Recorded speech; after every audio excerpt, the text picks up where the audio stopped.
Welcome to the lecture students. जो lecture है आज का बड़ा इंटरेस्टिंग लेक्चर है, ठीक है। तो लेट्स स्टार्ट करेंगे। चलिए भेजिए आप जी। मैंने वो किया है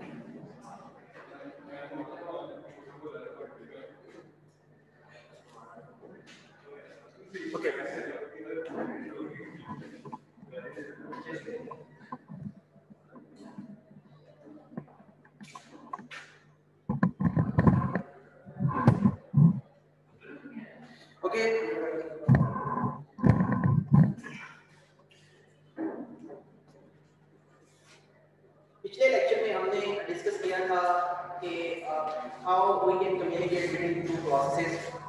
अगर सेम मशीन के ऊपर रिलेटेड प्रोसेसेस हैं, कोऑपरेटिव प्रोसेसेस हैं, तो हम पाइप यूज कर सकते हैं। अगर सेम मशीन है और इंडिपेंडेंट प्रोसेसेस हैं तो हम फीफो यूज कर सकते हैं। और अगर दो डिफरेंट मशीन्स हैं और उनके ऊपर प्रोसेसेस हैं तो सॉकेट यूज कर सकते हैं। तो क्या हम सॉकेट जो है वो सेम मशीन्स कोऑपरेटिव प्रोसेस के लिए यूज कर सकते हैं? सॉकेट ऑपरेटिव प्रोसेस के लिए यूज कर सकते हैं।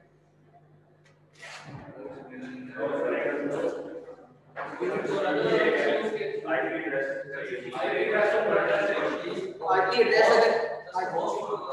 एड्रेस अगर सेम होगा और पोर्ट आईडी जो है ये ए है और ये आईपी सेम है और पोर्ट आईडी बी है, तो क्या ये आपस में कम्युनिकेट नहीं कर सकते? कर सकते हैं। तो socket can be used for same the cooperative process on the same machine, ठीक है, उसके लिए सॉकेट यूज कर सकते हैं। Socket can be used for independent process on the same machine. Socket can be used for two different process on different machines. Okay, so socket जो है वो एक सुपर सेट है बेसिकली, ठीक है, और फीफो जो है वो एक उसका सबसेट है और फीफो के अंदर की पाइप जो है उसका सबसेट है। तो pipe can not be used for two different process on two different machines, even two different process on the same machine, ठीक है, तो उसके लिए पाइप यूज नहीं कर सकते, ठीक है। फीफो जो है वो सेम मशीन के ऊपर आपने चाहे वो कोऑपरेटिव प्रोसेस है चाहे वो इंडिपेंडेंट प्रोसेस है, दोनों के लिए फीफो जो है वो यूज हो सकता है, ठीक है। लेकिन बात कहने की है कि नॉर्मली हम पहले कोऑपरेटिव प्रोसेस के लिए पाइप यूज करते हैं, फिर फीफो यूज करते हैं इंडिपेंडेंट प्रोसेस के लिए, और इंडिपेंडेंट मशीन और इंडिपेंडेंट प्रोसेस के लिए हम सॉकेट यूज करते हैं। तो पाइप का हमने डिस्कस कर लिया था कोड। फीफो और सॉकेट का जो कोड है वो आपने लैब स्टार्ट कर दी हुई है, तो उसमें आपने सर को बताना है कि हमने आपने फीफो और सॉकेट करवाना है आपने, ठीक है। सिस्टम कॉल अब हम लोग थोड़ा आगे जल्दी जल्दी मूव करें क्योंकि हमारे पास उस तरह का सिनेरियो नहीं है जिस तरह से भी पहले चल रहा था सिनेरियो, क्योंकि अभी अगर आपके पास एक दो लैब हैं तो आप उसमें अच्छे जो टास्क हैं वो कर रहे हैं, क्योंकि शायद आपको कहेंगे आप ऑनलाइन क्लासेस में। ओके, सो आज हम बड़ा इंटरेस्टिंग सा टॉपिक डिस्कस करेंगे, वेरी इजी, एंड आज हम डिस्कस करेंगे CPU scanning algorithm. Okay, CPU scanning algorithm उसका मतलब क्या है? तो थोड़ा सा मैं आपको बता दूं कि आपको याद होगा कि शॉर्टन स्कैनिंग क्या करता है। क्वेश्चन दोबारा होगा, what actually shorten process words, shorten scanning क्या परफॉर्म करता है?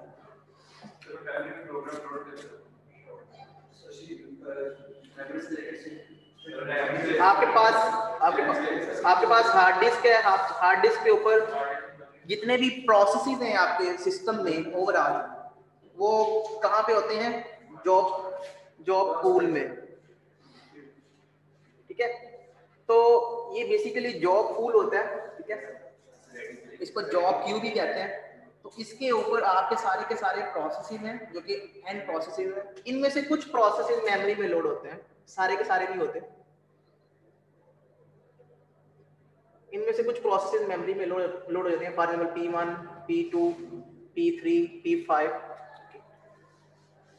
अब ये जो टास्क था ये था लॉन्ग टर्म स्केड्यूलर का, कि लॉन्ग टर्म स्केड्यूलर जो है वो इनमें से कुछ प्रोसेसेस को पिक करता है और उनको मेमोरी में लोड करता है। ओके, अब इनमें से इस प्रोसेस को सीपीयू एलोकेट करना है, ये ड्यूटी थी शॉर्ट टर्म स्केड्यूलर की। ठीक है, तो हमारे पास सीपीयू है and we have to identify कि कौन सा प्रोसेस जो है उसको सीपीयू एलोकेट करना है। फॉर एग्जांपल P1 को हमने सीपीयू एलोकेट करना है। ओके, तो ये ड्यूटी थी शॉर्ट टर्म स्केड्यूलर की। ओके, तो मिड टर्म स्केड्यूलर क्या करता है? स्वैपर, उसका दूसरा नाम है स्वैपर। वो स्वैप इन स्वैप आउट करता है। क्यों? वो इनमें से प्रोसेसेस को देखता है कि अगर कोई प्रोसेस बहुत देर से बैठा हुआ है, उसका काम भी नहीं हो रहा, उसको सीपीयू भी नहीं मिल रहा, तो उसको उठा के बाहर फेंक देगा और एक नया प्रोसेस लोड कर देगा। ठीक है, तो वो स्वैप स्पेस के ऊपर करेगा, वो जॉब पूल में वो प्रोसेस स्वैप आउट नहीं करेगा। स्वैप स्पेस डिस्क के ऊपर होती है, लेकिन स्वैप स्पेस अलग है, जॉब पूल अलग है। जॉब पूल और स्वैप स्पेस में डिफरेंस ये है कि जॉब पूल में न्यू प्रोसेस होते हैं और स्वैप स्पेस पे पार्शियली एग्जीक्यूटेड प्रोसेस होते हैं। ओके, सो अब इनमें से किस प्रोसेस को सीपीयू एलोकेट करना है, ये किस बेस पे डिसाइड होगा? ये डिसाइड होगा सीपीयू स्केड्यूलिंग एल्गोरिथम के ऊपर। So CPU scheduling algorithms, there are various CPU scheduling algorithms. इनमें से किस प्रोसेस को हमने सीपीयू एलोकेट करना है वो आज हम देखेंगे कि what are the various techniques, what are the various algorithm of CPU scheduling. Okay, तो इनमें से फर्स्ट स्ट्रेटजी है वो ये है सीपीयू स्केड्यूलिंग की, first come first serve CPU scheduling algorithm. ठीक है, फर्स्ट कम फर्स्ट सर्व।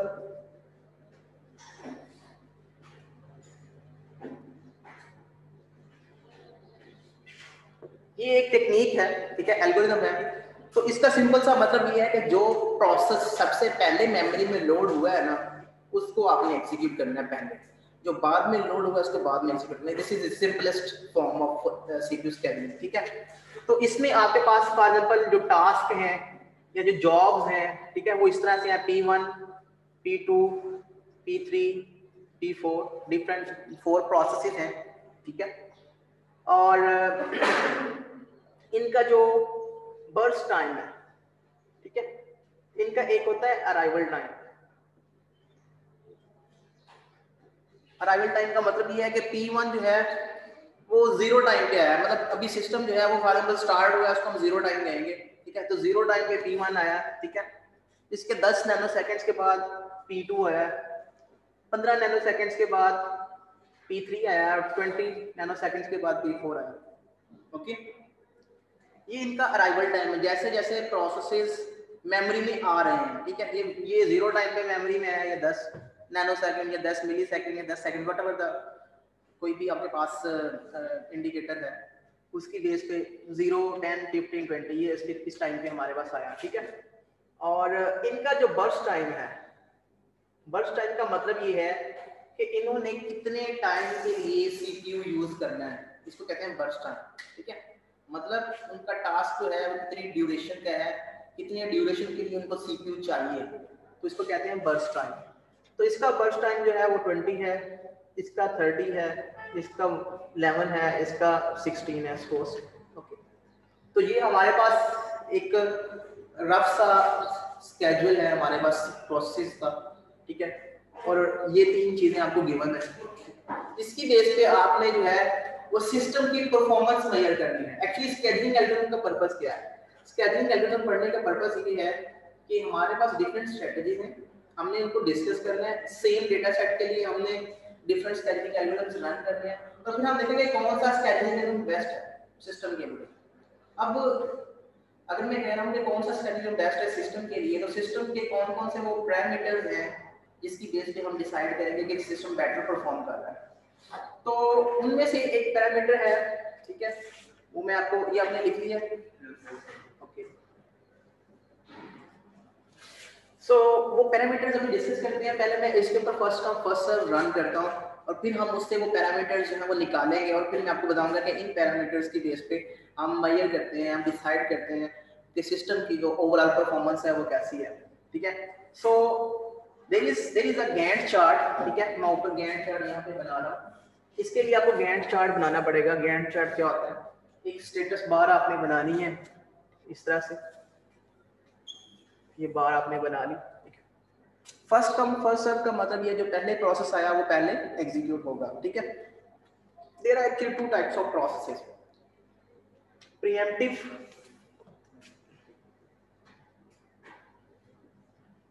एग्जीक्यूशन के पर्सपेक्टिव से बता रहा हूँ, सीपीयू एग्जीक्यूशन के पर्सपेक्टिव से, नॉन प्रीएम्प्टिव। प्रीएम्प्टिव और नॉन प्रीएम्प्टिव दो तरह के प्रोसेसेस होते हैं एग्जीक्यूशन के पर्सपेक्टिव से। प्रीएम्प्टिव का नॉन प्रीएम्प्टिव का मतलब ये है कि अगर एक प्रोसेस को सीपीयू मिल गया है तो वो उसको रिलीज नहीं करेगा अनलेस अनटिल कि उसकी जॉब कंप्लीट ना होगी। ठीक है, ऐसे ही है जैसे कि आप एटीएम मशीन पे जाते हो, ठीक है, बाई लगी हुई, आप अंदर घुस जाते हैं। अब जब तक आप बाहर नहीं आएंगे नेक्स्ट पर्सन जो है वो अंदर नहीं जा सकता। ठीक है, केबल में और एटीएम यूज नहीं कर सकता। हो सकता है वो गर्मी के दिन हो, वो आराम से एसी में बैठा हुआ अंदर।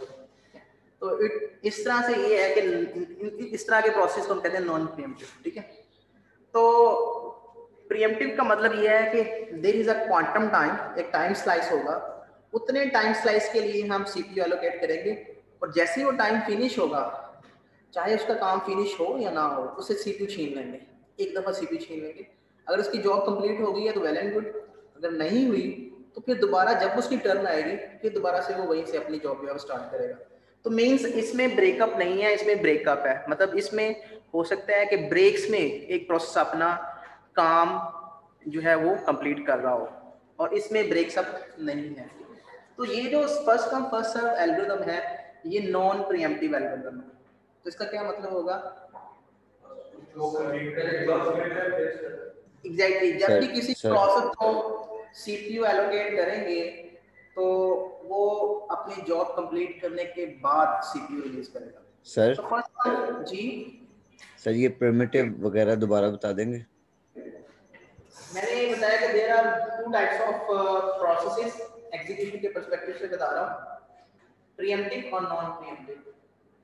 Non preemptive process means once they get the CPU they will not release the CPU unless they will complete their jobs. Okay, a process will not release the CPU unless until its job will be completed. Okay, तो ये non pre-emptive है। Pre-emptive का अभी देखते हैं, अभी आपको pre-emptive समझ नहीं आएगी तो मैं अपनी बात को थोड़ी देर में बताता हूँ। ओके, तो गैंट चार्ट आपने बनाना है जीरो टाइम के ऊपर, या वो ऊपर जो है वो टाइम सीरीज है। जीरो टाइम के ऊपर P1 स्केड्यूल हुआ। आप मुझे ये बताएं कि P1 को, ये नॉन प्रीएम्प्टिव एल्गोरिथम है, P1 कितनी देर चलता रहेगा? 20। ठीक है, सो 20, यहाँ पे आप 20 लिख दें। जीरो से चला वो 20 नैनो सेकेंड या व्हाटएवर द सेकेंड, 20 सेकेंड वो चला, तो टाइम सीरीज 20 तक P1 चलेगा। फिर P2 चलेगा क्योंकि फर्स्ट कम फर्स्ट सर्व में P2 की बारी नेक्स्ट है, क्योंकि 10 के ऊपर ये आया था। P2 ने चलना है 30 बर्स्ट टाइम के लिए, तो इसने 30 बर्स्ट टाइम के लिए चलना है, तो 20 से चला 30 ऐड करेंगे तो 50 तक ये चलता रहेगा। फिर आएगा P3 15 पे, तो फिर नेक्स्ट P3 आया। P3 ने 11 बर्स्ट टाइम जो है वो यूज करने हैं, तो 50 प्लस 11 इज इक्वल टू 61। फिर P4 को एग्जीक्यूट करेंगे। P4 ने 16 बर्स्ट टाइम के लिए चलना है, 61 प्लस 16 इज इक्वल टू 77।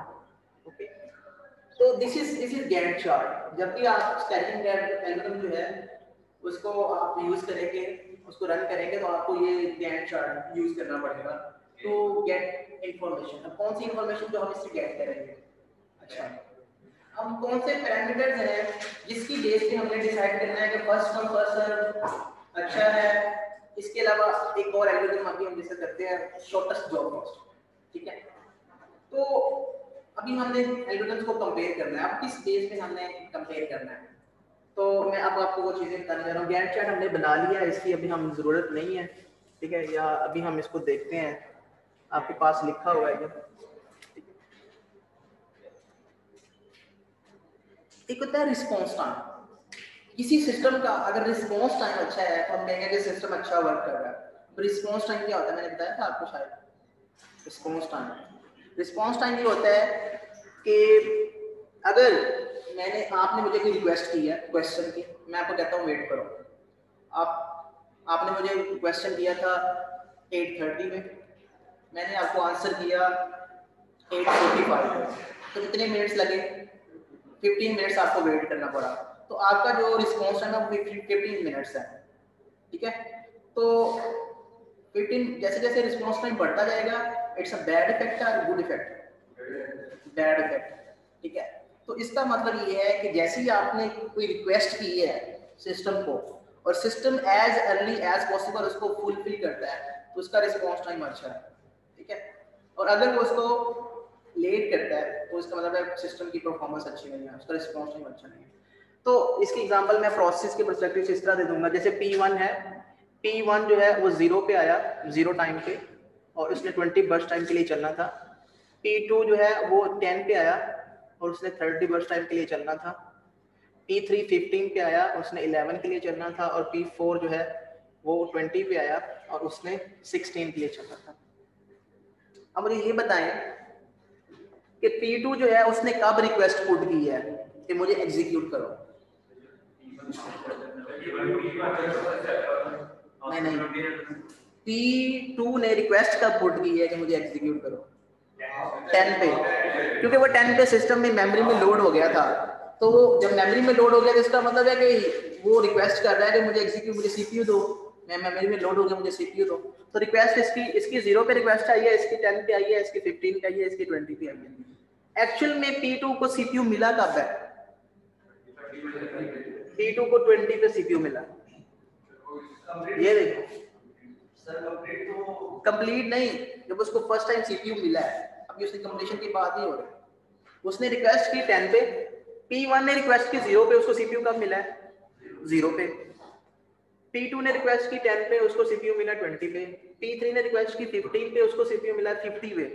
और P4 ने 20 पे रिक्वेस्ट की, उसको सीपीयू मिला 61 पे। ठीक है, तो रिस्पॉन्स टाइम का एक फॉर्मूला है, वो ये है कि फर्स्ट एलोकेशन टाइम, पहली दफा जब सीपीयू एलोकेट हुआ, ठीक है, माइनस अराइवल टाइम या रिक्वेस्ट टाइम उसको कहते हैं। अराइवल टाइम जो कि हम लेते हैं उसको 80। तो ये इसका फॉर्मूला है। तो अगर P0 की रिस्पॉन्स टाइम की बात करें तो P0 का जो रिस्पॉन्स टाइम है वो 0 है, क्योंकि 0 पे उसने रिक्वेस्ट की और 0 पे वो स्केड्यूल हो गया। P2 जो है उसका रिस्पॉन्स टाइम क्या है? 20। First allocated time, first allocation time जो है ना इसका 20 है। फर्स्टली ये पहली दफा जो एलोकेशन हुई इसको सीपीयू की वो 20 पे हुई, तो 20 - 10 = 10। इसका रिस्पॉन्स टाइम 10 है, मींस इसको 10 सेकंड्स के लिए वेट करना पड़ा। ठीक है, P3 स्केड्यूल हुआ है 50 पे, फर्स्ट एलोकेशन टाइम है 50, 50 - 15 = 35। तो इसका रिस्पॉन्स टाइम है 35। इसका रिस्पॉन्स जैसे जैसे रिस्पॉन्स टाइम बढ़ता जाएगा सिस्टम की परफॉर्मेंस बैड होती जाएगी। P4 का रिस्पॉन्स टाइम है 61 पे, ये एलोकेट हुआ 41। तो रिस्पॉन्स टाइम जो है सिस्टम का ये एक क्राइटेरिया है मेजर करने के लिए कि सिस्टम कैसा बिहेव करता है। ठीक है, तो अगर हमें एवरेज रिस्पॉन्स टाइम निकालना है तो ये सिस्टम का रिस्पॉन्स टाइम होगा। इन सबको आपने ऐड करना है। सर ये रिस्पॉन्स टाइम दोबारा रिपीट करते हैं जरा। और आपने इसको 4 पे डिवाइड कर। रिस्पॉन्स टाइम होता है कि जैसे आपने अभी मुझे क्वेरी दी है तो मैंने 2 सेकंड के बाद आपको आंसर करना शुरू कर दिया, तो मेरा रिस्पॉन्स टाइम है 2। अगर आप मुझे क्वेश्चन करते हो और मैं आपको 5 मिनट के बाद आंसर करता हूं तो मेरा रिस्पॉन्स टाइम होगा 5 मिनट्स। ओके, तो जैसे जैसे मैं डिले करता जाऊंगा आप में फ्रस्ट्रेशन बढ़ती जाएगी कि मैंने क्वेश्चन दिया था तो मुझे आंसर नहीं मिला। ठीक है, तो इसी तरह से अगर एक प्रोसेस है, उसने मेमोरी में लोड हो गया हुआ है, उसने रिक्वेस्ट की है सीपीयू को कि मुझे एग्जीक्यूट करो, और उसको सीपीयू मिला है एक्चुअल में, जैसे P4 की बात करें तो उसको सीपीयू मिला है 61 पे, हालांकि वो मेमोरी में आ चुका था 20 पे। ठीक है, तो उसका जो रिस्पांस टाइम होगा वो 61 माइनस 20 विच इज 41, उसका 41 रिस्पांस टाइम होगा।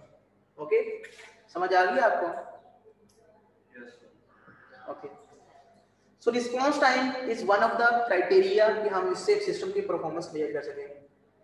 रिस्पांस टाइम बहुत जरूरी होता है। फॉर एग्जांपल आपने विंडो ओपन की है, ब्राउजर ओपन किया है, तो जब तक विंडो ओपन नहीं होती आप किसी और चीज को की तरफ ट्रीट नहीं करते हो। आप कहते हो ठीक है, जब विंडो ओपन हो गई, आपने कोई यूआरएल प्रेस कर दिया, कोई वेबसाइट ओपन हो गई है, शायद आप उसके बाद देखेंगे ना उसको, आप किसी और टैब के ऊपर स्विच कर दें या किसी और सॉफ्टवेयर के ऊपर स्विच कर दें आप। लेकिन जब तक वो विंडो ओपन नहीं होती आप उसको जो है ना उसको फ्रस्ट्रेट होकर आप उसको देख रहे होते हैं कि ये ओपन क्यों नहीं हो रही। ठीक है, तो ये एक किस्म का रिस्पांस टाइम होता है कि और इधर के आपकी कंप्लीट जॉब अभी रहती है, चाहे वो एग्जीक्यूट हुई है या नहीं हुई, लेकिन आप पहली दफा देखते हैं कि मेरा काम होना स्टार्ट हो गया है, इसको कहते हैं रिस्पांस टाइम। तो first allocation time minus arrival time is response time. This is one criteria. इसका रिस्पांस टाइम क्या है? एवरेज रिस्पांस टाइम 45 और 41 86 डिवाइडेड बाय 4 से डिवाइड करना है क्योंकि 4 प्रोसेसेस है। अगर 0 है तो इसका आगे मतलब नहीं, ये नहीं है कि आपने 3 से इसको डिवाइड करना है। तो 4 से जब इसको डिवाइड करेंगे आप, आंसर क्या आएगा? 21.5। ये एवरेज रिस्पांस टाइम है सिस्टम का। ओके, अब एक होता है, हमने अगर finish time, FT stands for finish time. ये मैं एब्रिविएशन लिख रहा हूँ, आप अपने पास कंप्लीट नेम लिख लें फिनिश टाइम ताकि आपको याद रहे। ठीक है, first allocation time minus 80 arrival time, RS response time, फिर फिनिश टाइम।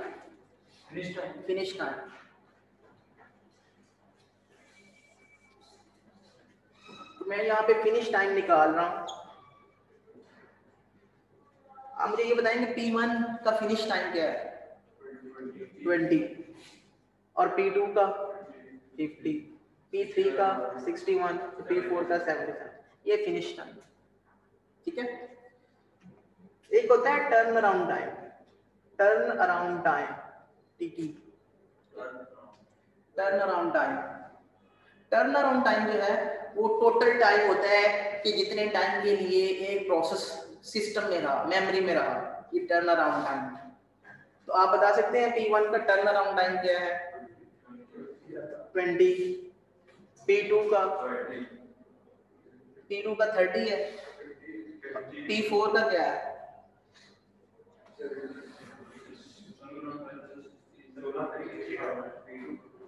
बताओ ना, निकाल के मैंने अभी आपको बताया ना टर्न अराउंड टाइम क्या होता है।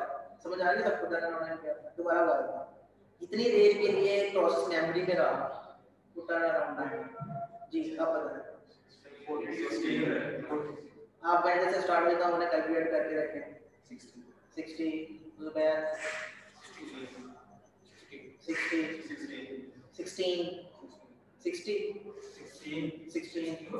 P4 का पूछ रहा हूं मैं। P4 जमा 11 जमा 16 कितना आएगा टाइम? करो ना जमा सर।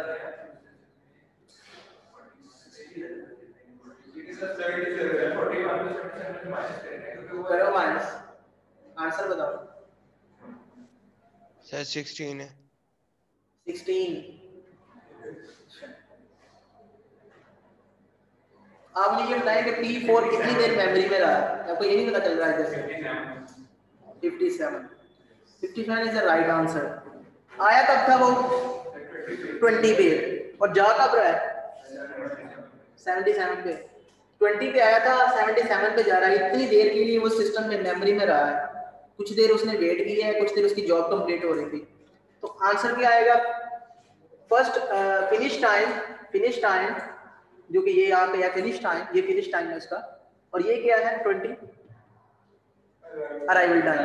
तो finish time minus arrival time जो है ना ये आपका टर्न अराउंड टाइम है, तो ये 57 है। तो टर्न अराउंड टाइम क्या होता है? फिनिश टाइम, ये अपने पास फॉर्मूला लिख ले, finish time minus arrival time, ये आपका टर्न अराउंड टाइम होता है। फिनिश टाइम हमने निकाल लिया है, ठीक है। अराइवल टाइम, ये अराइवल टाइम है, ये हमारे पास ये अराइवल टाइम है, ये बर्स्ट टाइम है।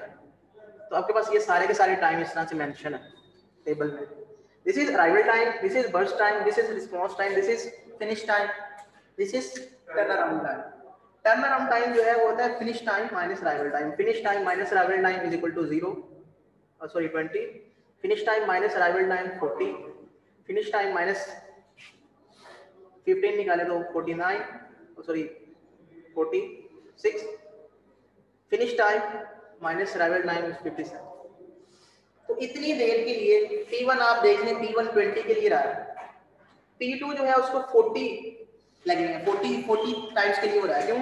क्योंकि वो 10 पे आया था, 10 इज हियर, यहाँ से इतना वेट किया उसने और फिर उसकी जॉब कंप्लीट हुई। तो ये इसका टर्न अराउंड टाइम है, टोटल टाइम। इतनी देर के लिए वो मेमोरी में रहा, इसको कहते हैं टर्न अराउंड टाइम। ठीक, एक और होता है वेटिंग टाइम। वेटिंग टाइम,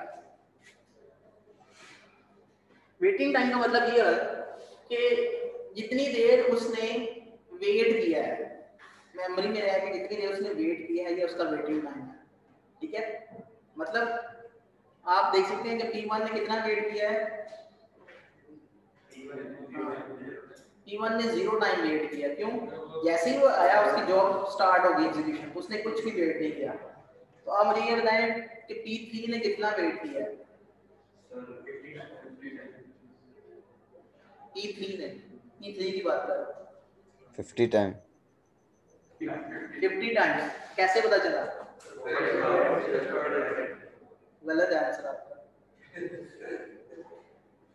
50 पे वो स्टार्ट हुआ है, क्या वो 0 पे आया था जो उसने 50 वेट किया?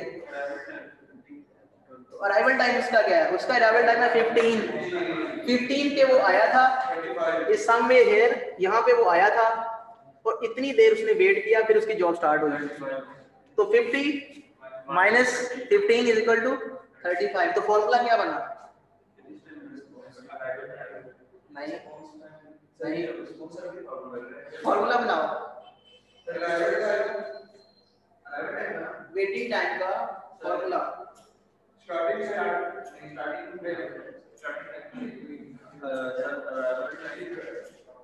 ये कैसे फॉर्मूला बनाया था रिस्पांस टाइम का? Travel time. रिस्पांस टाइम का बताया फॉर्मूला का। पहले क्या बोला? First allocation time. ये बेसिकली इसका फर्स्ट एलोकेशन टाइम है, ये वाला 50। ये फर्स्ट एलोकेशन टाइम, इसमें से क्या निकालना है? अराइवल टाइम 15 पे आया था, तो first allocation time minus arrival time is your waiting time. ठीक है, लेकिन एक्चुअल में ये फॉर्मूला इधर ही सिर्फ वर्क करेगा, ये नॉन प्रीएम्प्टिव के केस में। ये फॉर्मूला प्रीएम्प्टिव के केस में वर्क नहीं करेगा। तो मैं जेनेरिक फॉर्मूला बताता हूँ आपको जो कि दोनों केस में वर्क करेगा। वो ये है कि उसने टोटल टाइम मेमोरी में कितना गुजारा, ठीक है, और उसकी जॉब कितनी थी। जॉब माइनस कर देंगे तो टोटल टाइम में से जब जॉब माइनस कर देंगे तो बाकी टाइम क्या आएगा? Waiting time. तो टोटल जो उसका टर्न अराउंड टाइम है उसमें से उसका बर्स्ट टाइम माइनस करेंगे तो उसके पास वेटिंग टाइम आ जाएगा। इस 20 में से ये 20 माइनस करें तो 0, इसने 0 टाइम वेट किया। टर्न अराउंड 40 में से 30 वेट माइनस करें तो बाकी क्या है 10, इसने 10 वेट किया। ओके, 46 गलत हो गया।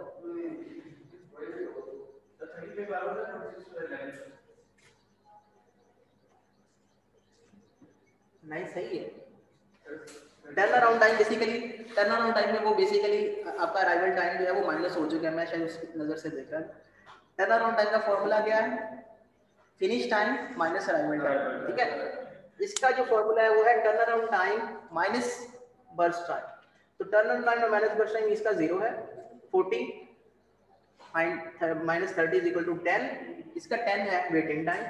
क्यों? क्योंकि इसने 10 सेकंड के लिए वेट किया था। पी आप देख लें, P2 जो है वो 20 पे स्केड्यूल हुआ, आया वो 10 पे था, तो ये 10 के लिए इसने वेट किया, तो 10 यहाँ पे आ गया। ओके, तो P3 की बात करें, P3 ने 30 तक 30 यहाँ पे 15 पे आया था और 50 पे स्केड्यूल हुआ, तो इसने 35 वेट किया। तो आप देख सकते हैं कि इसका आंसर 35 आता है। 46 minus 11 is equal to 35। Okay, अगर हम P4 की बात करें, P4 आया था 20 पे समवेयर हियर, तो P4 ने 41 तक वेट किया, 41 नैनो सेकंड ये सेकंड्स के लिए। तो 60 ये turn around time 57 minus 16 is equal to 40। तो आपको arrival time, burst time, response time, finish time, हाँ इस केस में जो रिस्पांस टाइम है वही वेटिंग टाइम है, लेकिन जैसे आप आगे जाके देखेंगे कि ये दोनों डिफरेंट हो जाएंगे प्रीएम्प्टिव के केस में। अगर प्रीएम्प्टिव वैल्यू तो मैं उसके इसमें डिफरेंट हो जाएगा, तो सबका सब टाइम्स का आपको पता चल गया। अब ये वो क्राइटेरिया है रिस्पांस टाइम और waiting time.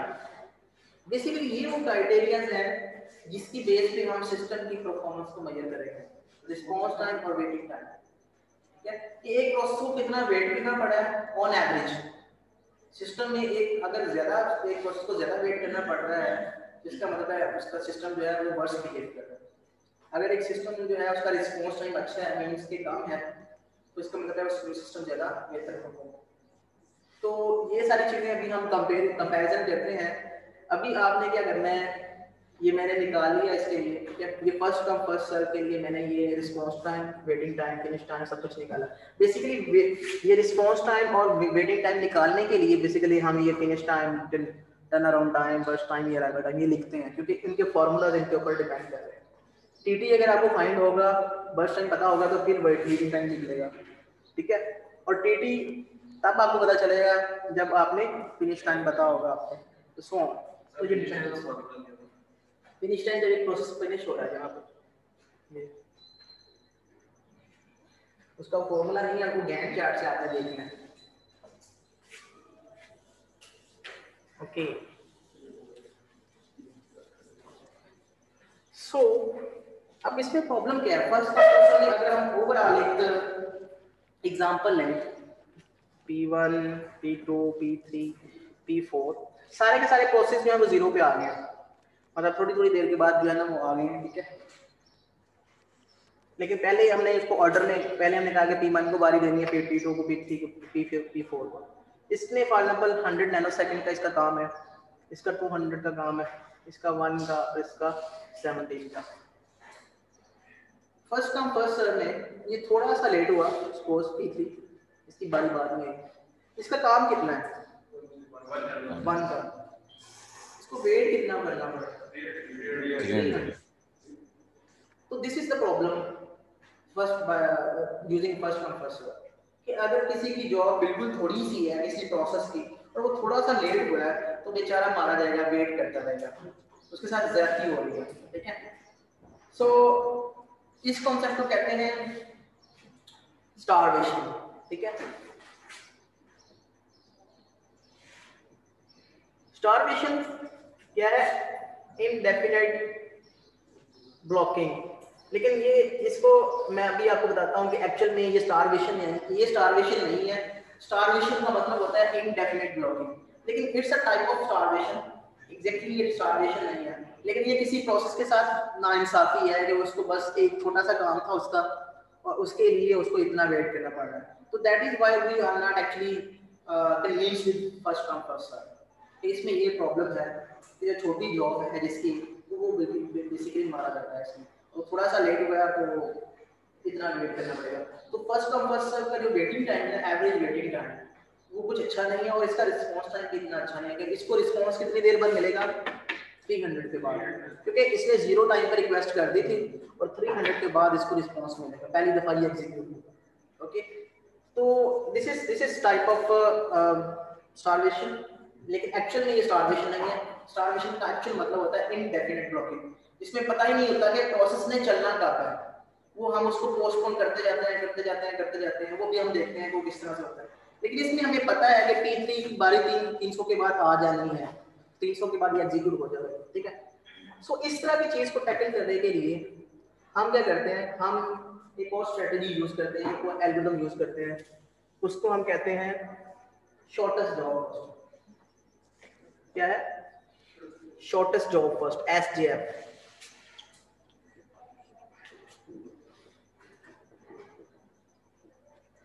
Shortest job first में हम बेसिकली ये प्रायोरिटी एल्गोरिथम है, क्या है प्रायोरिटी एल्गोरिथम। बेसिकली इसमें वो जो फर्स्ट कम फर्स्ट है वो भी प्रायोरिटी एल्गोरिथम है किस्म का, इसमें प्रायोरिटी हम दे रहे हैं उस एल्गोरिथम को जिसकी जो सबसे पहले आया, फर्स्ट कम फर्स्ट सर्व, पहले आओ पहले पाओ।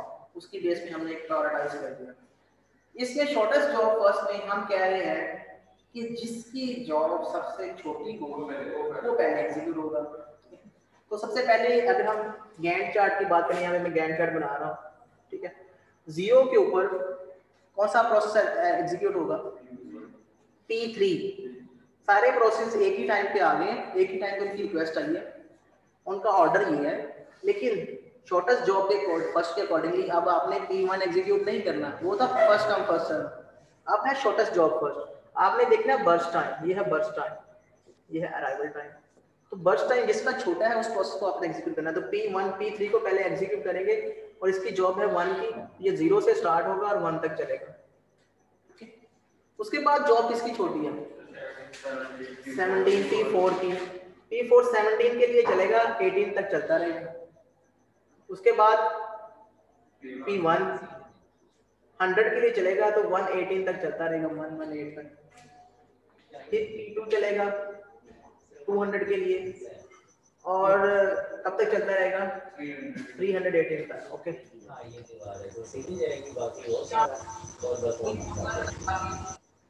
रिस्पॉन्स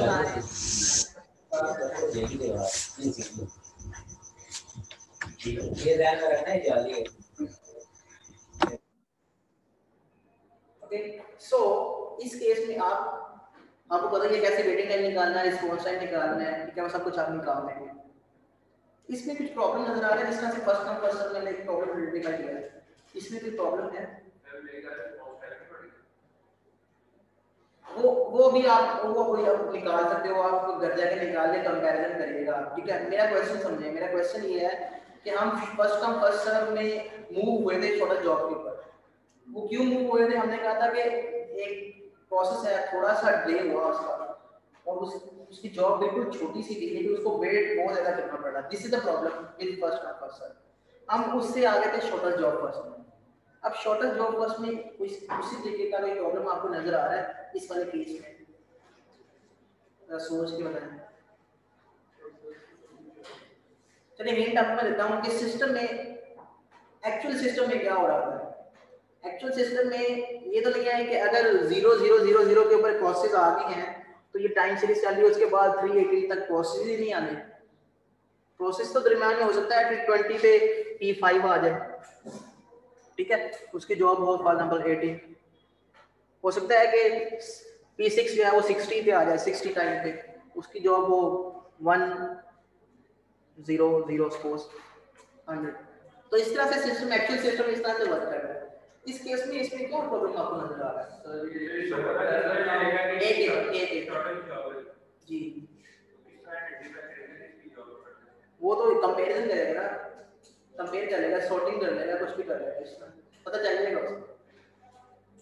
कंपेयर कर लेगा ना कि इसकी जॉब छोटी है या इसकी छोटी है, दोनों को कंपेयर कर लेगा। हर प्रोसेस का बर्स्ट टाइम कंपेयर कर लेगा या उसको सॉर्ट कर लेगा, जो सबसे छोटा होगा पहले रन करेगा। सो अगर नया प्रोसेस है तो दोबारा से सॉर्टिंग परफॉर्म करनी पड़ेगी। तो क्या प्रॉब्लम है इसमें?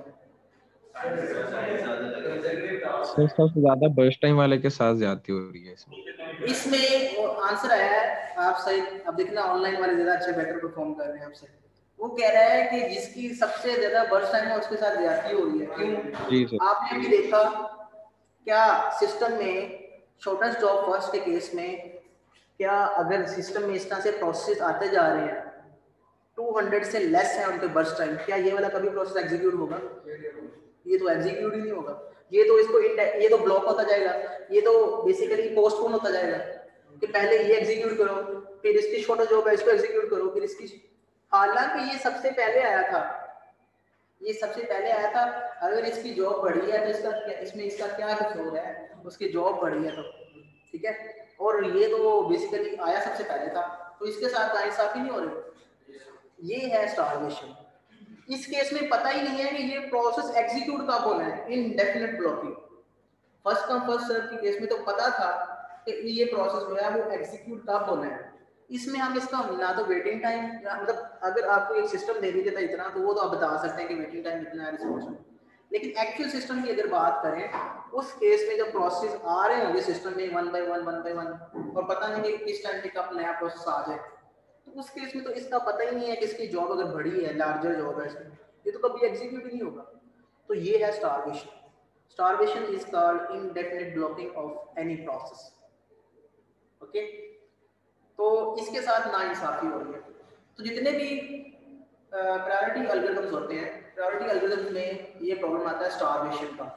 ठीक है, तो स्टारवेशन का जो सॉल्यूशन है वो है ageing. Ageing is a solution. ठीक है, एजिंग क्या है? एजिंग कहता है कि प्रायोरिटी की इंक्रीज करो। अगर कोई इस तरह का प्रोसेस है उसकी प्रायोरिटी इंक्रीज करो। तो इसकी प्रायोरिटी किस तरह से इंक्रीज की जा सकती है? एक जिस तरह से शॉर्टेस्ट जॉब फर्स्ट है, इस तरह से लार्जेस्ट जॉब फर्स्ट भी है, जिसकी जो सबसे बड़ी है, जिसकी बर्स्ट टाइम इसका बड़ा है, ज्यादा है, वो बेसिकली वो प्रोसेस पहले एग्जीक्यूट करो। लार्जेस्ट जॉब फर्स्ट में जिसका बर्स्ट टाइम सबसे ज्यादा है उसको एग्जीक्यूट करो। तो ये है ageing, it's type of ageing. Ageing is a solution. ये क्या कहता है कि अच्छा आप छोटा जॉब फर्स्ट रन कर रहे हैं, अगर प्रोसेस स्टारवेशन का शिकार हो रहे हैं तो आप रिवर्स कर दो उसको। रिवर्स करने का मतलब यह है कि शॉर्टेस्ट जॉब फर्स्ट की बजाय आप लार्जेस्ट फर्स्ट रन कर दो। तो सिस्टम में थोड़ी देर के लिए आपने छोटा जॉब फर्स्ट रन किया, फिर लार्जेस्ट जॉब फर्स्ट रन करना शुरू कर दो, फिर लार्जेस्ट जॉब फर्स्ट रन किया, फिर छोटा जॉब, हाँ ट्विस्ट कर दो जी।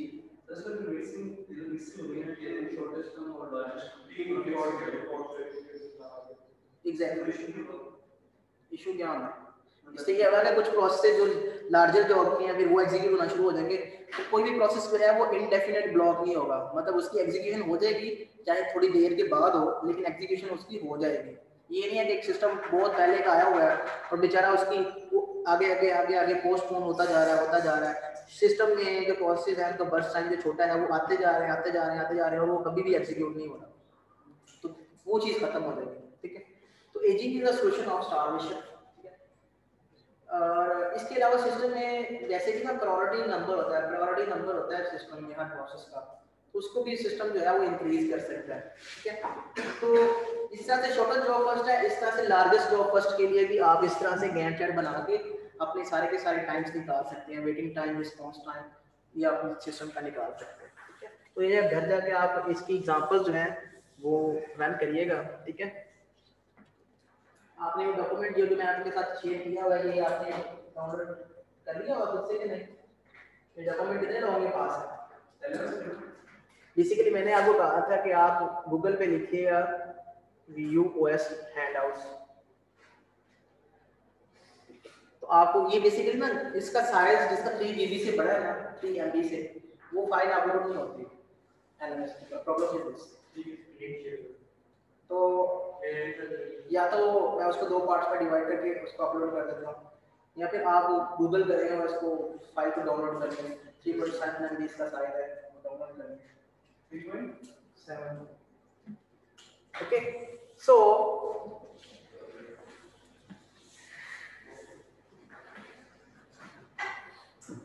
अच्छा क्वेश्चन है यहाँ पे कि एक प्रोसेस तो जब हम स्टॉप करते हैं और CPU दूसरे प्रोसेस को एलोकेट करते हैं, इस प्रोसेस को क्या कहते हैं?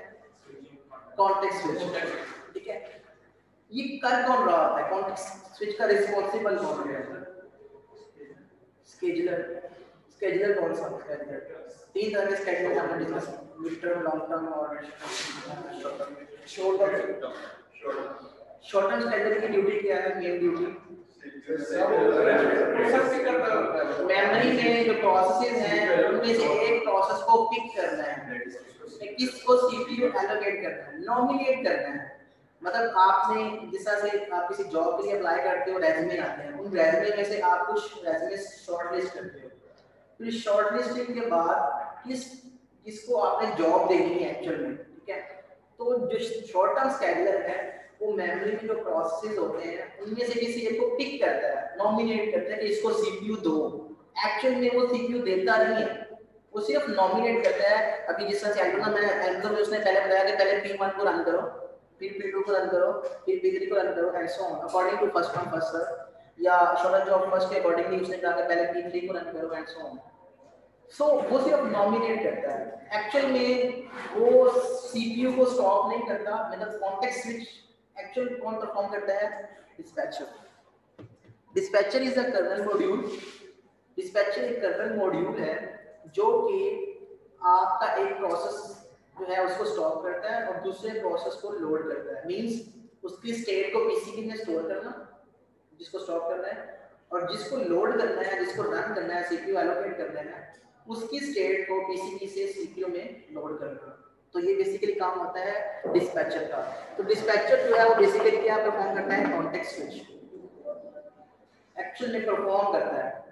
ठीक है, कॉन्टेक्स्ट स्विच होता क्या है वो मैं आपको बताया, लेकिन कॉन्टेक्स्ट स्विच एक्चुअल में परफॉर्म करता है dispatcher. Dispatcher is a kernel module, एक फंक्शन है जो कि ये काम करता है। ठीक है, अब डिस्पैचर को जितना टाइम लगता है उसको क्या कहते हैं, डिस्पैच लेटेंसी।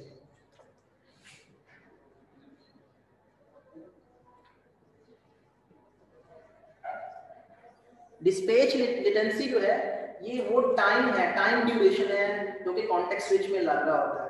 ठीक है, उसको हम डिस्पैच लेटेंसी कहते हैं, क्योंकि ये डिस्पैचर टाइम ले रहा होता है, इस वजह से इसका नाम डिस्पैच लेटेंसी है। ओके, ओके, सो अब हम ये जो अभी हमने एल्गोरिथम डिस्कस किए हैं ये नॉन प्रीएम्प्टिव एल्गोरिथम है, इसमें क्वांटम टाइम नहीं होता।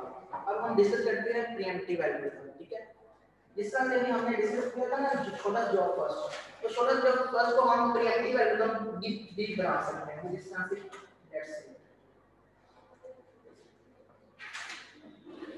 उसको कहते हैं शॉर्टेस्ट जॉब फर्स्ट।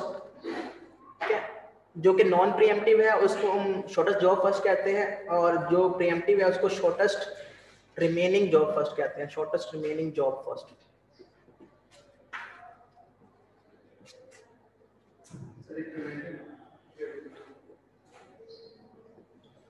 पहले जो पढ़ा था वो तो नॉन प्रीएम्प्टिव था ना, अब ये प्रीएम्प्टिव एल्गोरिथम है। प्रीएम्प्टिव एल्गोरिथम जितने भी होंगे उसमें क्या होगा, एक चीज इनपुट एक्स्ट्रा क्वांटम टाइम, उसमें क्वांटम टाइम देना पड़ेगा। ठीक है, तो लेट्स सी P1, यहाँ पे मैं गैंट चार्ट बनाना है मैंने, P1, P2, P3 और P4। इसके बाद इनका अराइवल टाइम जो है वो है 0, 1, 3, 4, और इसका बर्स्ट टाइम जो है वो है 16, 2, 7 और 11। ओके, क्वांटम टाइम हम रखते हैं, क्वांटम टाइम है हमारे पास फॉर एग्जांपल 3, क्वांटम टाइम हमारे पास 3 है। मतलब जब भी हमने सीपीयू एलोकेट करना है हमने 3 के लिए सीपीयू एलोकेट करना है, कितने के लिए, 3 के लिए। शॉर्टेस्ट बाकी सिस्टम जो है वो शॉर्टेस्ट जॉब फर्स्ट है जो कि अभी हमने रन किया था 0 टाइम के ऊपर। ठीक है, आप 0 टाइम स्लाइस के ऊपर हो, आपने इनमें से छोटी जॉब देखनी है 0 टाइम के ऊपर, कौन सी सबसे छोटी स्मॉलेस्ट जॉब है 0 टाइम के ऊपर। बस सिस्टम में अभी टाइम 0 हुआ है, टाइम 0 के ऊपर कितने प्रोसेस सिस्टम में आ चुके हैं, सिर्फ एक प्रोसेस आया। तो 0 टाइम के ऊपर एक प्रोसेस आया, उसको आपने कितने टाइम के लिए सीपीयू एलोकेट करना है, 3 के लिए। तो P1 जो है उसको 3 टाइम के लिए आपने सीपीयू एलोकेट करना है। डन हो गया। तो इसमें इसकी रिमेनिंग जॉब लिखनी पड़ेगी।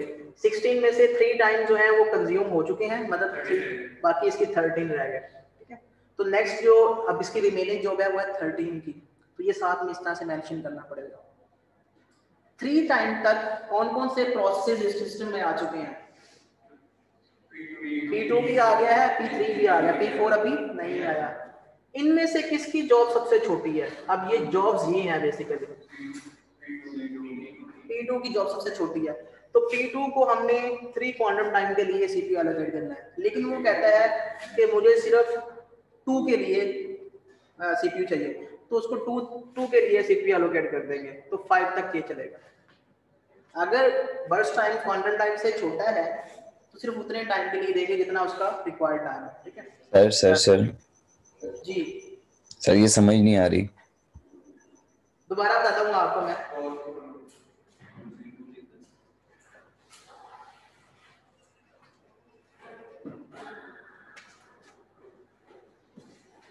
सबसे पहले आपने देखना है कि 0 टाइम तक कौन कौन से प्रोसेस जो है वो सिस्टम में आ चुके हैं। तो 0 टाइम तक सिस्टम में जो प्रोसेस आ चुके हैं वो सिर्फ एक ही प्रोसेस है, वो P1 है।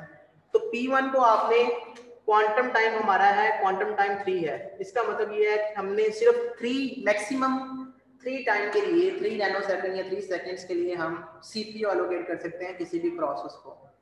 तो सबसे पहले इसको चाहिए 16 के लिए, लेकिन हमने इसको 16 के लिए नहीं देना, हमने सिर्फ इसको 3 क्वांटम टाइम के लिए CPU एलोकेट करना है। तो 0 पे 3 क्वांटम टाइम के लिए P1 को CPU एलोकेट किया तो टाइम अब बन गया 3। अब 3 तक आपने देखना है 3 तक सिस्टम में कौन कौन से प्रोसेस आ चुके हैं। तो 3 तक आपके पास सिस्टम में प्रोसेस P1 भी आ चुका है, P2 भी आ चुका है, P3 भी आ चुका है। इसकी रिमेनिंग जॉब आपने लिखनी है क्योंकि P1 जो है वो 3 के लिए एग्जीक्यूट हो चुका है। तो 3 इसमें से माइनस करेंगे, बाकी रह जाएगी रिमेनिंग जॉब, रह जाएगी 13। अब आपने इसकी रिमेनिंग जॉब, इसकी जॉब और इसकी जॉब को कंपेयर करना है। जिसकी जॉब छोटी है वो एग्जीक्यूट होगा क्योंकि शॉर्टेस्ट जॉब फर्स्ट रन करना है। तो P2 की जॉब इन तीनों में से छोटी है। तो P2 को हम बेसिकली 2 के लिए रन करेंगे क्योंकि 3 तक इसको मैक्सिमम टर्न दे सकते हैं, लेकिन इसको चाहिए ही 2 के लिए। तो हम P2 को 2 के लिए रन करेंगे। 3 + 2 = 5। तो 5 तक P3 रन होगा, P2 रन होगा, सॉरी P2 है यहाँ पे। तो P2 जो है उसकी रिमेनिंग जॉब क्या रह जाएगी, 0। तो इसका मतलब है ये एग्जीक्यूट हो चुका है। ओके, अब टाइम क्या हो चुका है, 5 तक सिस्टम में कौन कौन से प्रोसेस आ चुके हैं, सारे प्रोसेस आ चुके हैं। अब आपने कंपेयर करना है 13 को, ठीक है, ये दो सब सिस्टम में निकल चुका। 13 को कंपेयर करना है 7 के साथ और 11 के साथ। किसकी जॉब सबसे छोटी है, 7। ओके, तो P3 जो है वो बेसिकली 3 टर्न्स के लिए दोबारा रन करेंगे आप। तो इसकी रिमेनिंग ये 8 तक ये चलेगा, इसकी रिमेनिंग जॉब क्या रह जाएगी, 4। अब चूंकि यही जॉब जो है इसकी जॉब सबसे छोटी रहेगी सिस्टम में, ठीक है, कोई भी नया प्रोसेस सिस्टम में नहीं आ रहा तो ये इसकी जॉब भी छोटी रहेगी। तो बार बार यही एग्जीक्यूट होगा जब तक ये कंप्लीट नहीं हो जाता। तो आप इसको डायरेक्टली यहाँ पे 7 तक इसको बेसिकली रन कर सकते हैं कि 7 के लिए इसको हमने एलोकेट किया और फिर आपने क्या करना है, इसको 5 + 7 = 12 तक यही रन होगा। उसके बाद जो छोटा जॉब किसकी है, 11 की, P4 की। तो P4 जो है वो 11 के लिए रन होगा। 12 + 11 = 23 जी।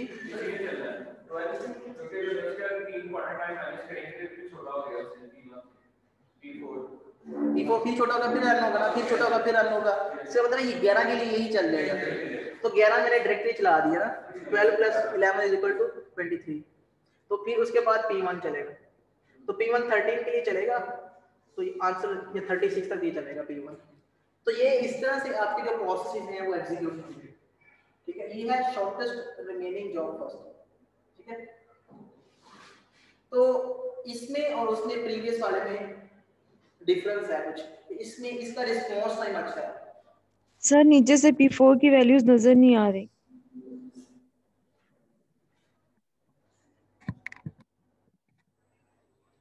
ओके, सो जो P4 है उसका जो P4 है वो 11 के लिए एग्जीक्यूट होगा। तो हमने डायरेक्टली चला देना क्योंकि वो हमेशा उसी का ही जॉब जो है, अगर 3 डिटेक्ट करके बाकी लिखेंगे 8 तो 8 जो है 13 से लेसर ही होगा। फिर 3 के लिए एग्जीक्यूट करेंगे तो 5 जो है वो 13 से लेसर ही होगा। अब इसलिए हम 11 के लिए ही इसको चलाते हैं और फिर हम इसको 13 के लिए चलाते हैं। तो ये है शॉर्टेस्ट रिमेनिंग जॉब। इसका अपने response time, average response time और एवरेज वेटिंग टाइम निकालना है। तो आप देखेंगे कि इसका जो वेटिंग रिस्पांस टाइम है वो बेटर है, मतलब कम है as compare to shortest job first, ठीक है। बट क्या स्टारवेशन है यहाँ पे इस वाले केस में, थोड़ी सी है या नहीं है, स्टारवेशन इज स्टिल देयर। क्यों, क्योंकि अगर एक प्रोसेस की जॉब ज्यादा है और एक नया प्रोसेस आ जाता है सिस्टम में, उसकी जॉब उससे छोटी है तो ये फिर एग्जीक्यूट नहीं होगा। और उतनी देर में अगर एक और नया प्रोसेस आ जाता है उसकी जॉब इससे छोटी है तो वो एग्जीक्यूट हो जाएगा, ये फिर नहीं एग्जीक्यूट होगा एंड सो ऑन। तो इसमें इसका सॉल्यूशन मैंने आपको बताया था एजी में। हाँ जी, तो इसको आप बेसिकली इसके ऊपर ट्विस्ट कर दें। तो इसका मतलब ये है कि ये भी कोई इतनी अच्छी स्ट्रेटजी नहीं है। तो हम एक और एल्गोरिथम डिस्कस करते हैं।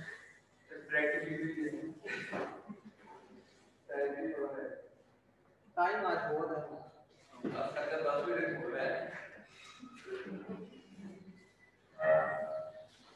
There is another strategy which is called round robin.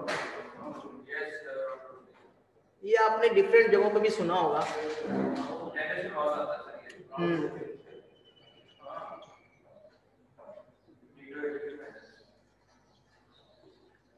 ये बड़ा फेयर एल्गोरिथम है, ठीक है, ये फेयरनेस के साथ चलता है, ठीक है।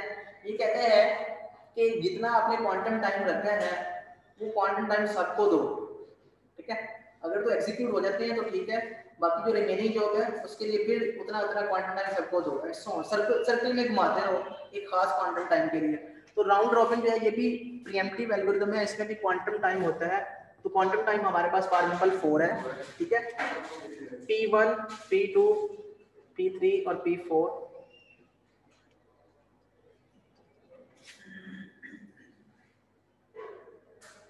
ये इस तरह से हमारे पास ये अराइवल टाइम है, ये हमारे पास बर्स्ट टाइम है, ओके।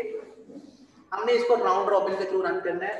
तो मैं कैमरा थोड़ा ऊपर कर देंगे, सॉरी कैमरा थोड़ा ऊपर कर दें, नजर नहीं आ रहा ऊपर वाला।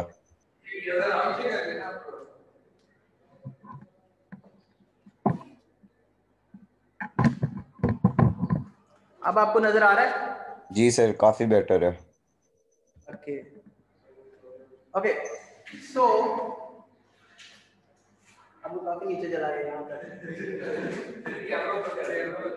ओके, नहीं यहाँ पे मैं गैंट चार्ट बनाना है, तो इसके लिए आपने गैंट चार्ट बनाना है। इसमें क्वांटम टाइम जो है वो 4 है, इसके अकॉर्डिंगली आपने सबको 4 क्वांटम टाइम देना है, ठीक है। तो सबसे पहले 0 के ऊपर P1 आया, अगर सेम टाइम पे आए हैं तो जो पहले ऑर्डर में लिखा हुआ है उसको पहले आपने एग्जीक्यूट करना है, ठीक है। तो P1 आपने एग्जीक्यूट किया 0 टाइम, इसको बर्स्ट टाइम 7 के लिए सीपीयू चाहिए, लेकिन हमने इसको 4 के लिए देना है। तो 0 से 4 तक हमने P1 चलाना है, इसकी रिमेनिंग जॉब क्या है 3, ओके। फिर आपने P2 को चलाना है 4 के लिए, तो 8 तक ये चलेगा, इसकी रिमेनिंग जॉब है 5, ओके। सिस्टम में प्रोसेस आ चुके हैं 8 तक, सारे प्रोसेस आ चुके हैं सिस्टम में, ठीक है। फिर आपने P3 चलाना है, ठीक है। P3 को आपने 4 क्वांटम टाइम के लिए चलाना था, लेकिन इसको चाहिए 2, तो P3 जो है वो 2 के लिए चलेगा और 10 तक, और इसकी रिमेनिंग जॉब जो है वो 0 हो जाएगी। P4 जो है फिर चलेगा 4 के लिए, तो इसकी रिमेनिंग जॉब जो है वो 7 हो जाएगी। P4 चला 4 के लिए 14 तक, ओके। तो ये जो प्रोसेस है P3 ये एग्जीक्यूट हो चुका। अब आपने दोबारा से P1, P2, P4 ये दोबारा से, तो P1 जो है उसको दोबारा से 4 के लिए चलाएंगे, उसको चाहिए 3, 17 तक ये चलेगा, ये फिनिश हो जाएगा, इसकी रिमेनिंग जॉब 0। ये फिर P2 चलेगा 4 के लिए 21 तक, इसकी रिमेनिंग जॉब 1 है। उसके बाद P4 चलेगा, इसकी 3 रिमेनिंग जॉब जो है वो P3 है, मतलब 3 रहेगी बाकी P4 के 4 के लिए चलेगा 25 तक। फिर 1 के लिए P2 चला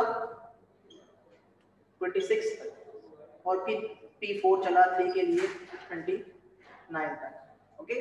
तो ये हमारे पास ये गैंट चार्ट है, और इसके अकॉर्डिंगली आपने रिस्पांस टाइम, वेटिंग टाइम और एवरेज टाइम को निकालना, ठीक है। तो आप इसमें देखोगे कि इसमें स्टारवेशन है, इसमें स्टारवेशन नहीं है। क्यों? क्योंकि प्रोसेस थोड़ा एग्जीक्यूट हो रहा है, चाहे जितने भी प्रोसेस हैं उसकी एक दफा सारे के सारे प्रोसेस के बाद एक उसकी टर्न आ रही है, ठीक है। ये नहीं, ऐसा नहीं है कि उसकी टर्न नहीं आ रही, उसकी टर्न आ रही है, ठीक है। तो थोड़ा वो एग्जीक्यूट हो रहा है, तो इसमें स्टारवेशन नहीं है, इसमें वो वाला प्रॉब्लम नहीं है जो कि शॉर्टेस्ट जॉब फर्स्ट में आ रहा है, ठीक है। तो इसमें जो वो रिस्पॉन्स टाइम आप देखेंगे, इसमें रिस्पॉन्स टाइम भी अच्छा है, जिसकी शॉर्टेस्ट जॉब है, जिसकी ऐसे प्रोसेस जिनकी शॉर्टेस्ट जॉब है और वो बाद में भी आए हैं लेकिन उनको जल्दी टाइम मिल जाता है और वो अपनी जॉब एग्जीक्यूट करके जल्दी फ्री हो जाते हैं। तो इसमें ये वाला, इसमें क्या इशू है? अगर हम राउंड रॉबिन को फर्स्ट सर्व के साथ या शॉर्टेस्ट जॉब फर्स्ट के साथ कंपेयर करें, शॉर्टेस्ट जॉब फर्स्ट के साथ, तो इसमें क्या इशू है? इसके डिसएडवांटेज क्या? एडवांटेज तो हमने देख लिए कि पहले वाला फिर क्या होगा, की बारी लेट नहीं रहेगी, क्योंकि वो अगर 20 प्रोसेस से फिनिश करने के बाद दोबारा पहले पे रहेगा तो एग्जैक्टली बारी उसकी लेट नहीं है, स्टारवेशन नहीं है इसमें ना। ठीक है, फिर इसमें प्रॉब्लम क्या है? अभी जो मैंने पढ़ाया था ना डिस्पैचर और डिस्पैच लेटेंसी, उसके साथ इसका ताल्लुक है। इसमें कॉन्टेक्स्ट स्विचेस बहुत ज्यादा हो रहे हैं। इसमें ग्राइंड चेक इस वजह से ज्यादा पड़ा है कि इसके कॉन्टेक्स्ट स्विचेस बहुत हैं। फर्स्ट कम फर्स्ट सर्व में एक दफा सीपीयू दिया, सो गए। अच्छा, जब उसने रिलीज किया, उसमें फर्स्ट कम फर्स्ट सर्व में अगर n प्रोसेसेस हैं तो कॉन्टेक्स्ट स्विचेस कितने होंगे? फर्स्ट कम फर्स्ट सर्व में अगर n प्रोसेसेस हैं तो कॉन्टेक्स्ट स्विचेस कितने होंगे? n-1। ठीक है, शॉर्टेस्ट जॉब फर्स्ट में अगर n प्रोसेस है तो कॉन्टेक्स्ट स्विचेस कितने होंगे? उसमें भी n-1 ही है ना। शॉर्टेस्ट जॉब फर्स्ट में हम किसकी जॉब सबसे छोटी है उसको दे देते हैं, और जब उसको एग्जीक्यूशन हो जाती है फिर नेक्स्ट प्रोसेस को एलोकेट करते हैं, उसमें n-1। इसमें कॉन्टेक्स्ट स्विचेस कितने होंगे? हाँ, ये इसका आंसर आपने ढूंढ के लेके आना है आप घर से। ठीक है, ये आपने सोच के लेके आना। इसमें आपने अपर बाउंड देना है। अपर बाउंड का मतलब होता है कि आपने एक ऐसा नंबर देना है, ऐसा मैक्सिमम एलिमेंट देना है जिसपे कॉन्टेक्स्ट स्विचेस ज्यादा नहीं है। आपने गारंटी करनी है कि इससे ज्यादा नंबर मतलब हो ही नहीं सकते कॉन्टेक्स्ट स्विचेस, वो आपने वो नंबर देना है। फॉर एग्जांपल इसका ताल्लुक बहुत ज्यादा क्वांटम टाइम के साथ। ठीक है, तो इसको मैं एक सिंपल सा ये है कि सबके बर्स्ट टाइम को ऐड करो, उसको 4 पे डिवाइड कर दो, तो जितना वो टाइम आएगा, जितना वो नंबर आएगा, कॉन्टेक्स्ट स्विचेस उससे कम नहीं होंगे। Is it true? ऐसे ही है कि नहीं? देखिए, एक ही प्रोसेस सिस्टम में रन करना है, उसे 20 के लिए रन होना है, 20 के लिए। तो पहले उसको 4 के लिए दिया, एक ही प्रोसेस सिस्टम में, फिर 4 के लिए दिया, फिर 4 के लिए दिया, फिर 4 के लिए दिया, फिर 4 के लिए दिया, उसको दोबारा से सीखिए। तो कॉन्टेक्स्ट स्विचेस कितने हो गए? 5। तो 5 कैसे आया था? तो ये क्वांटम टाइम और ये बर्स्ट टाइम। तो टोटल बर्स्ट टाइम कैसे निकालेंगे सिस्टम का? बर्स्ट टाइम जो है, अगर प्रोसेस कोई भी प्रोसेस है, प्रोसेस आई, उसका बर्स्ट टाइम लेना है। ठीक है, और उसको हमने डिवाइड करना है क्वांटम टाइम के साथ। और आई जो है यहाँ पे क्या है? आई इज इक्वल टू मतलब बिलोंग्स टू 0 या 1 कर ले, 1 2 3 एंड सो ऑन, जितने हमारे पास प्रोसेस। तो सारे के सारे जो प्रोसेस होंगे उनका हम बर्स्ट टाइम ऐड करेंगे और उसको हम क्वांटम टाइम से डिवाइड कर देंगे। तो इतने इसमें मैक्सिमम इतने जो है वो कॉन्टेक्स्ट स्विचेस हो सकते हैं। ठीक है, सो इससे पता ये चला इसमें अगर कॉन्टेक्स्ट स्विचेस ज्यादा है और अगर डिस्पैच लेटेंसी की बर्थ है, मतलब टाइम लगता है कॉन्टेक्स्ट स्विच में अच्छा खासा, तो ये क्या करेगा? ये बेसिकली एफिशिएंटली एग्जीक्यूट नहीं होगा। ये ऐसे ही है जैसे कि एक लाइन में आपने लोगों को लगाया हुआ है। ठीक है, अगर वो नान लेने के लिए आए हुए हैं तंदूर के ऊपर, इसने बेचारे ने 100 नान लेना है, तो मैं इसको कहता हूँ ये लो 5 नान, चलो वापस पीछे वाली राउंड में। तो ये कहेगा यार ये क्या बकवास है, कि मतलब मुझे राउंड ही लगवाई जा रही है बार बार। तो ये वो वाला सीन है कि इसमें राउंड लग रहे हैं लेकिन पीछे वाला बड़ा खुश हो रहा है, मेरी बड़ी बेइज्जती आ रही है। वो भी जब उसने 6 रोड में लेकिन नान लेने होंगे, उसको 5 मिलेंगे, एक के लिए फिर उसको वापस कर देंगे, चलो वापस, तो कहेगा ये क्या बकवास है, फिर पीछे वाला बड़ा खुश हो रहा है, मेरी बारी आ गई। तो ये वाला सीन है इसमें राउंड रॉबिन में कि इसमें रिस्पांस टाइम बड़ा अच्छा है। जैसे ही आप सिस्टम में प्रोसेस आता है उसकी बारी जल्दी आ जाती है, लेकिन तो इसका फिर क्या सॉल्यूशन है? इसमें भी प्रॉब्लम है, पीछे वाले में भी प्रॉब्लम है, इसका सॉल्यूशन क्या है? सो इसका सॉल्यूशन जो है वो है हाइब्रिड अप्रोच। हाइब्रिड अप्रोच का मतलब ये होता है कि हम इनको मिक्स कर रहे हैं। तो एक चलो नेक्स्ट क्लास में हम जो है वो देखेंगे कि एक ऐसा स्केलेटन एल्गोरिथम जिसमें इनका मिक्सचर है। ठीक है, तो उससे हमारी ये सारी जो मोटिवेशन है, ओके ऑल स्टूडेंट्स, अल्लाह हाफिज़, इंशाल्लाह नेक्स्ट क्लास में मिलते हैं।